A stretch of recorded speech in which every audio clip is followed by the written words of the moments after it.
ओम शांति। 27 सितंबर 2025 के ईश्वरीय महावाक्य। पहले सुनते हैं मुरली के मुख्य पॉइंट्स। बाबा ने कहा, यह है सच्ची गीता पाठशाला जहां बच्चे बूढ़े जवान आदि सब पढ़ते हैं। तुमको कितनी खुशी होनी चाहिए कि बाप हमें सारे सृष्टि के आदि मध्य अंत का ज्ञान देते हैं। अभी तुमको मालूम हुआ है, बाकी थोड़े दिन हैं, फिर हम जाएंगे अपने शांति धाम, सुख धाम।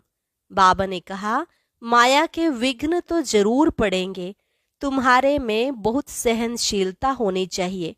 विश्व की बादशाही ले रहे हो, कुछ मेहनत तो करनी पड़े। दुख सुख यह तो तुम्हारे कर्मों का हिसाब है। मैं कभी दुख नहीं देता, मैं तो आधा कल्प के लिए सुख देकर जाता हूँ। फिर अंत समय की स्मृति दिलाते हुए बाबा ने कहा, वह समय भी आएगा जो तुम बाहर नहीं निकल सकेंगे। दुख के दिन बहुत जोर से आएंगे। इस ड्रामा के राज को समझने में बड़ी विशाल बुद्धि चाहिए। अगर और कुछ भी ना समझो तो सिर्फ एक बात बुद्धि में याद रखो, मेरा तो एक शिव बाबा, दूसरा ना कोई। और अब सुनते हैं महावाक्यों को विस्तार से। मुरली का सार। मीठे बच्चे, तुम अभी सच्ची सच्ची पाठशाला में बैठे हो। यह सत्संग भी है। यहाँ तुम्हें सत्य बाप का संग मिला है जो पार लगा देता है। प्रश्न, हिसाब किताब के खेल में मनुष्यों की समझ और तुम्हारी समझ में कौन सा अंतर है? उत्तर, मनुष्य समझते हैं यह जो दुख सुख का खेल चलता है, यह दुख सुख सब परमात्मा ही देते हैं। और तुम बच्चे समझते हो कि यह हरेक के कर्मों के हिसाब का खेल है। बाप किसी को भी दुख नहीं देते, वह तो आते ही हैं सुख का रास्ता बताने। बाबा कहते हैं, बच्चे, मैंने किसी को भी दुखी नहीं किया है, यह तो तुम्हारे ही कर्मों का फल है। गीत, इस पाप की दुनिया से कहीं दूर ले चल। ओम शांति। मीठे मीठे रूहानी बच्चों ने गीत सुना। किसको पुकारते हैं? बाप को। बाबा आकर इस पाप की कलयुगी दुनिया से सतयुगी पुण्य की दुनिया में ले चलो। अभी जीव आत्माएं सब कलयुगी हैं, उन्हों की बुद्धि ऊपर जाती है। बाप कहते हैं, मैं जो हूँ जैसा हूँ ऐसा कोई नहीं जानते हैं। ऋषि मुनि आदि भी कहते हैं, हम रचयिता मालिक अर्थात बेहद के बाप और उनकी बेहद की रचना के आदि मध्य अंत को नहीं जानते हैं। आत्माएं जहाँ रहती हैं वह है ब्रह्म महतत्व, जहाँ सूर्य चांद नहीं होते हैं, न मूल वतन न सूक्ष्म वतन में। बाकी इस मांडवे में तो बिजलियां आदि सब चाहिए ना, तो इस मांडवे को बिजली मिलती है, रात को चांद सितारे, दिन में सूर्य। यह हैं बत्तियां। इन बत्तियों के होते हुए भी अंधियारा कहा जाता है। रात को तो फिर भी बत्ती जलानी पड़ती है। सतयुग त्रेता को कहा जाता है दिन और भक्ति मार्ग को कहा जाता है रात। यह भी समझ की बात है। नई दुनिया सो फिर पुरानी जरूर बनेगी, फिर नई होगी तो पुरानी का जरूर विनाश होगा। यह है बेहद की दुनिया। मकान भी कोई बहुत बड़े बड़े होते हैं, राजाओं आदि के। यह है बेहद का घर, मांडवा अथवा स्टेज। इनको कर्म क्षेत्र भी कहा जाता है। कर्म तो जरूर करना होता है। सब मनुष्यों के लिए यह कर्म क्षेत्र है। सबको कर्म करना ही है, पार्ट बजाना ही है। पार्ट हरेक आत्मा को पहले से मिला हुआ है। तुम्हारे में भी कोई है जो इन बातों को अच्छी रीति से समझ सकते हैं। वास्तव में यह गीता पाठशाला है। पाठशाला में कभी बूढ़े आदि पढ़ते हैं क्या? यहाँ तो बूढ़े जवान आदि सब पढ़ते हैं। वेदों को पाठशाला नहीं कहेंगे। वहाँ कोई भी एम ऑब्जेक्ट होती नहीं है। हम इतने वेद शास्त्र आदि पढ़ते हैं, इनसे क्या बनेंगे वह जानते नहीं। कोई भी जो सत्संग है, एम ऑब्जेक्ट कुछ नहीं है। अब तो उनको सत्संग कहने से लज्जा आती है। सत्य तो एक बाप ही है, जिसके लिए कहा जाता है संग तारे कुसंग बोरे। कुसंग कलयुगी मनुष्यों का, सत्य का संग तो एक ही है। अभी तुमको वंडर लगता है, सारे सृष्टि के आदि मध्य अंत का ज्ञान कैसे बाप देते हैं। तुमको तो खुशी होनी चाहिए, तुम सच्ची सच्ची पाठशाला में बैठे हो, बाकी सब हैं झूठी पाठशालाएं। उन सत्संगों आदि से कुछ भी बनकर निकलते नहीं। स्कूल कॉलेज आदि से फिर भी कुछ बनकर निकलते हैं, क्योंकि पढ़ते हैं, बाकी कहाँ भी पढ़ाई नहीं है। सत्संग को पढ़ाई नहीं कहेंगे। गुरुद्वारे भी कितने खोलते हैं, गुरु का द्वार अर्थात घर कहेंगे ना। फाटक खुलता है, वहां जाकर शास्त्र आदि पढ़ते हैं। तुम्हारा गुरुद्वारा है मुक्ति और जीवन मुक्ति धाम, सतगुरु द्वार। सतगुरु का नाम क्या है? अकाल मूर्त। सतगुरु को अकाल मूर्त कहते हैं। वह आकर मुक्ति जीवन मुक्ति का द्वार खोलते हैं।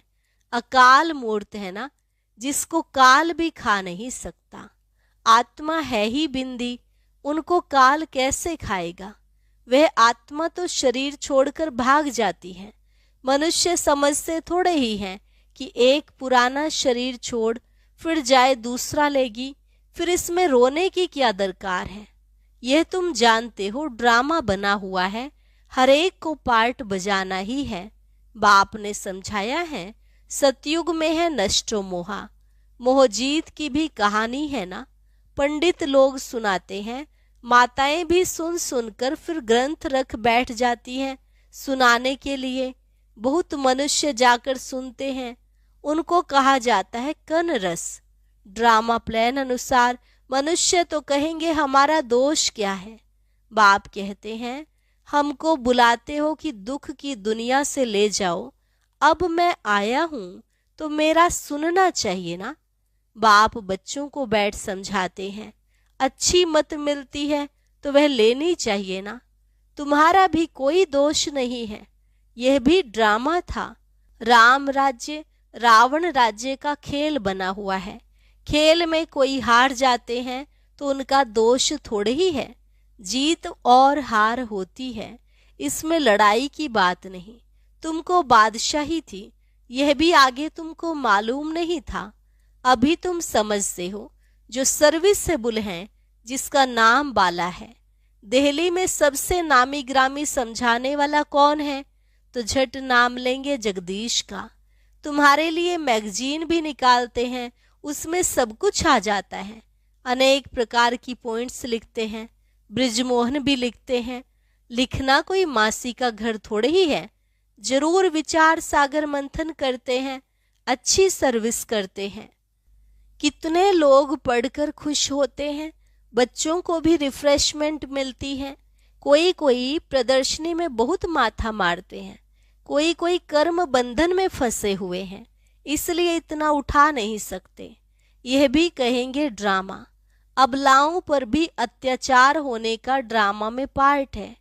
ऐसा पार्ट क्यों बजाया, यह प्रश्न ही नहीं उठ सकता। यह तो अनादि बना बनाया ड्रामा है, उनको कुछ कर थोड़े ही सकते हैं। कोई कहते हमने गुनाह क्या किया जो ऐसा पार्ट रखा। अब गुनाह की तो बात नहीं, ये तो पार्ट है। अबलाएं कोई तो निमित्त बनेंगी जिन पर सितम होंगे। ऐसे तो फिर सब कहेंगे हमको यह पार्ट क्यों। नहीं, यह बना बनाया ड्रामा है। पुरुषों पर भी अत्याचार होते हैं। इन बातों में सहनशीलता कितनी रखनी पड़ती है, बहुत सहनशीलता चाहिए। माया के विघ्न तो बहुत पड़ेंगे। विश्व की बादशाही लेते हो तो कुछ मेहनत करनी पड़े। ड्रामा में आपदाएं खिटपिट आदि कितनी है। अबलाओं पर अत्याचार लिखा हुआ है, रक्त की नदियां भी बहेंगी, कहाँ भी सेफ्टी नहीं रहेगी। अभी तो सुबह की क्लास आदि में जाते हो सेंटर्स पर, वह भी समय आएगा जो तुम बाहर निकल भी नहीं सकेंगे। दिन प्रतिदिन जमाना बिगड़ता जाता है और बिगड़ना है। दुख के दिन बहुत जोर से आएंगे। बीमारी आदि में दुख होता है तो फिर भगवान को याद करते पुकारते हैं। अभी तुमको मालूम है बाकी थोड़े दिन हैं, फिर हम अपने शांति धाम सुख धाम जरूर जाएंगे। दुनिया को तो यह भी पता नहीं है। अभी तुम बच्चे फील करते हो ना, अभी बाप को पूरी रीति जान गए हैं। वह सब तो समझते हैं परमात्मा शिवलिंग है, शिवलिंग की पूजा भी करते हैं। तुम शिव के मंदिर में जाते थे, कभी यह ख्याल किया कि शिवलिंग क्या चीज है? जरूर यह जड़ है तो चैतन्य भी होगा। यह तब क्या है? भगवान तो रचता है ऊपर में, उनकी निशानी है सिर्फ पूजा के लिए। पूज्य होंगे तो फिर यह चीजें नहीं होंगी। शिव काशी के मंदिर में जाते हैं, किसको पता थोड़े ही है कि भगवान निराकार है। हम भी उनके बच्चे हैं, बाप के बच्चे होकर फिर हम दुखी क्यों हैं? विचार करने की बात है ना। आत्मा कहती है हम परमात्मा की संतान हैं, फिर हम दुखी क्यों हैं? बाप तो है ही सुख देने वाला। बुलाते भी हैं, हे भगवान हमारे दुख मिटाओ। वह कैसे मिटाए? दुख सुख यह तो अपने कर्मों का हिसाब है। मनुष्य समझते हैं सुख का एवजा सुख, दुख का एवजा दुख परमात्मा ही देते हैं, उन पर रख देते हैं। बाप कहते हैं मैं कभी दुख नहीं देता हूँ, मैं तो आधा कल्प के लिए सुख देकर जाता हूँ। यह फिर सुख और दुख का खेल है। सिर्फ सुख का ही खेल होता फिर तो यह भक्ति आदि कुछ न हो। भगवान से मिलने के लिए ही यह भक्ति आदि सब करते हैं ना। अब बाप बैठ सारा समाचार सुनाते हैं। बाप कहते हैं तुम बच्चे कितने भाग्यशाली हो। उन ऋषि मुनियों आदि का कितना नाम है। तुम हो राज ऋषि, वह है हठयोग ऋषि। ऋषि अर्थात पवित्र। तुम स्वर्ग के राजा बनते हो तो पवित्र जरूर बनना पड़े। सतयुग त्रेता में जिनका राज्य था उनका ही फिर होगा, बाकी सब पीछे आएंगे। तुम अभी कहते हो हम श्रीमत पर अपना राज्य स्थापन कर रहे हैं। पुरानी दुनिया का विनाश होने में भी समय तो लगेगा ना। सतयुग आना है, कलयुग जाना है। कितनी बड़ी दुनिया है। एक एक शहर में मनुष्यों से कितना भरा हुआ है। धनवान आदमी दुनिया का चक्र लगाते हैं, परंतु यहाँ सारी दुनिया को कोई देख न सके। हाँ, सतयुग में देख सकते हैं, क्योंकि सतयुग में है ही एक राज्य, इतने थोड़े राजाएं होंगे। यहाँ तो देखो कितनी बड़ी दुनिया है। इतनी बड़ी दुनिया का चक्र कौन लगाए? वहां तुमको समुद्र में जाने का नहीं है। वहां सिलोन बर्मा आदि होंगे? नहीं, कुछ भी नहीं। ये कराची नहीं होगी। तुम सब मीठी नदियों के किनारे पर रहते हो। खेती बाड़ी आदि सब होती है। सृष्टि तो बड़ी है। मनुष्य बहुत थोड़े रहते हैं, फिर पीछे वृद्धि होती है। फिर वहां जाकर अपना राज्य स्थापन किया। धीरे धीरे हप करते गए, अपना राज्य स्थापन कर दिया। अभी तो सबको छोड़ना पड़ता है। एक भारत ही है जिसने किसी का भी राज्य छीना नहीं है, क्योंकि भारत असल में अहिंसक है ना। भारत ही सारी दुनिया का मालिक था और सब पीछे आए हैं जो टुकड़े टुकड़े लेते गए हैं। तुमने कोई को भी हप नहीं किया है, अंग्रेजों ने हप कर लिया है। तुम भारतवासियों को तो बाप विश्व का मालिक बनाते हैं। तुम कहाँ गए थोड़े ही हो। तुम बच्चों की बुद्धि में यह सारी बातें हैं। बूढ़ी माताएं तो इतना सब समझ न सके। बाप कहते हैं अच्छा है जो तुम कुछ भी पढ़ी नहीं हो। पढ़ा हुआ सब बुद्धि से निकालना पड़ता है। एक बात सिर्फ धारण करनी है, मीठे बच्चे बाप को याद करो। तुम कहते भी थे ना बाबा आप आएंगे तो हम वारी जाएंगे, कुर्बान जाएंगे। तुम्हें फिर हमारे पर कुर्बान जाना है। लेन देन होती है ना। शादी के टाइम में स्त्री पुरुष एक दो के हाथ में नमक देते हैं। बाप को भी कहते हैं हम पुराना सब कुछ आपको देते हैं। मरना तो है, यह सब खत्म होना है। आप हमको फिर नई दुनिया में देना। बाप आते ही हैं सबको ले जाने, काल है ना। सिंध में कहते थे ये कौन सा काल है जो सबको भगाकर ले जाते हैं। तुम बच्चे तो खुश होते हो, बाप आते ही हैं ले जाने। हम तो खुशी से अपने घर जाएंगे, सहन भी करना पड़ता है। अच्छे अच्छे बड़े बड़े घर की माताएं मार खाती हैं। तुम सच्ची कमाई करते हो, मनुष्य थोड़े ही जानते हैं। वह है ही कलयुगी शूद्र संप्रदाय, तुम हो संगम युगी पुरुषोत्तम बन रहे हो। जानते हो पहले नंबर में पुरुषोत्तम यह लक्ष्मी नारायण है ना। फिर डिग्री कम होती जाएगी, ऊपर से नीचे आते रहेंगे, फिर आहिस्ते आहिस्ते गिरते रहेंगे। इस समय सब गिर चुके हैं, झाड़ पुराना हो चुका है, तना सड़ गया है, अब फिर स्थापना होती है, फाउंडेशन लगता है ना। कलम कितना छोटा होता है, फिर उनसे कितना बड़ा झाड़ बढ़ जाता है। यह भी झाड़ है, सतयुग में बहुत छोटा झाड़ होता है, अब कितना बड़ा झाड़ है। वैरायटी फूल कितने हैं मनुष्य सृष्टि के, एक ही झाड़ में कितनी वैरायटी है। अनेक वैरायटी धर्मों का झाड़ है मनुष्यों का, एक सूरत न मिले दूसरे से, बना बनाया ड्रामा है ना। एक जैसा पार्ट कोई का हो नहीं सकता। इनको कहा जाता है कुदरती बना बनाया बेहद का ड्रामा। इसमें भी बनावट बहुत है। जो चीज रियल होती है वह खत्म भी होती है, फिर 5000 वर्ष के बाद रियलिटी में आएंगे। चित्र आदि भी कोई रियल बने हुए थोड़े ही हैं। ब्रह्मा की भी शक्ल फिर 5000 वर्ष बाद तुम देखेंगे। इस ड्रामा के राज को समझने में बुद्धि बड़ी विशाल चाहिए। और कुछ न समझो, सिर्फ एक बात बुद्धि में रखो, एक शिव बाबा, दूसरा ना कोई। यह आत्मा ने कहा, बाबा हम आपको ही याद करेंगे। यह तो सहज है ना। हाथों से काम करते रहो और बुद्धि से बाप को याद करते रहो। अच्छा, मीठे मीठे सिकिलधे बच्चों प्रति माता पिता बाप दादा का याद प्यार और गुड मॉर्निंग। रूहानी बाप की रूहानी बच्चों को नमस्ते। रूहानी बच्चों की रूहानी बाप दादा को नमस्ते नमस्ते, गुड मॉर्निंग। शुक्रिया बाबा, शुक्रिया। धारणा के लिए मुख्य सार, सहनशीलता का गुण धारण कर माया के विघ्नों में पास होना है।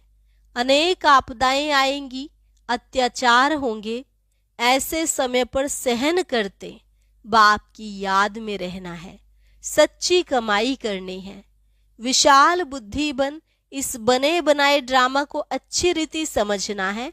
यह कुदरती ड्रामा बना हुआ है, इसलिए प्रश्न उठ नहीं सकता। बाप जो अच्छी मत देते हैं उस पर चलते रहना है। वरदान, माया जीत विजयी बनने के साथ साथ परोपकारी भव। माया जीत विजयी बनने के साथ साथ परोपकारी भव।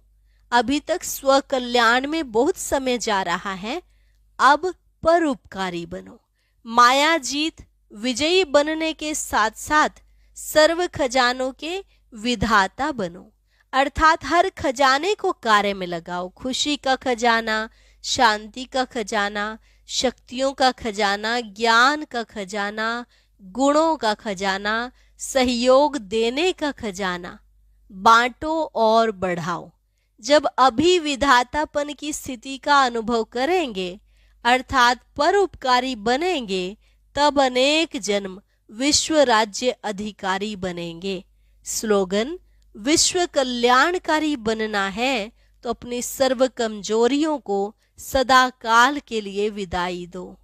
विश्व कल्याणकारी बनना है तो अपनी सर्व कमजोरियों को सदा काल के लिए विदाई दो। अव्यक्त इशारा, अब लग्न की अग्नि को प्रज्वलित कर योग को ज्वाला रूप बनाओ। जैसे किला बांधा जाता है जिससे प्रजा किले के अंदर सेफ रहे, एक राजा के लिए कोठरी नहीं बनाते, किला बनाते हैं। आप सभी भी स्वयं के लिए, साथियों के लिए, अन्य आत्माओं के लिए ज्वाला रूप याद का किला बांधो। याद के शक्ति की ज्वाला हो तो हर आत्मा सेफ्टी का अनुभव करेगी।